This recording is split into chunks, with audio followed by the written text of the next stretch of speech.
আউযু বিল্লাহি মিনাশ শাইতানির রাজীম। বিসমিল্লাহির রহমানির রহিম। সম্মানিত দর্শক, এই দোয়াটি আপনারা যদি সকাল সন্ধ্যা ফজর ও মাগরিবের নামাজের পরে 7 বার করে পাঠ করে থাকেন, তাহলে অধিক কল্যাণ পাবেন।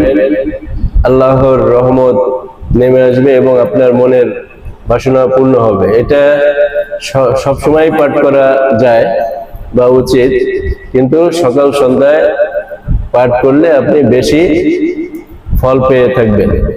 দোয়াটি হলো, আল্লাহুম্মা ইন্নী আউযু বিকা মিনাল হাম্মি ওয়াল হুজনি ওয়া আউযু বিকা মিনাল আজজি ওয়াল কাসালি ওয়া আউযু বিকা মিনাল জুবনি ওয়াল বুখলি ওয়া আউযু বিকা মিনাল গলাবাতিদ দাইনি ওয়া কাহরির রিজাল।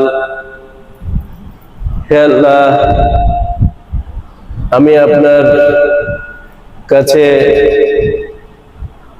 দুশ্চিন্তা অস্থিরতা থেকে আশ্রয় চাই। আমি আশ্রয় চাই অক্ষমতা ও অলসতা থেকে। আমি আপনার কাছে আশ্রয় চাই ভীরুতা ও কার্পণ্য থেকে। আমি আপনার কাছে আশ্রয় চাই ঋণের বোঝা ও মানুষের রোষানল থেকে। আবু দাউদ, হাদিস 1555। আল্লাহ হাফেজ।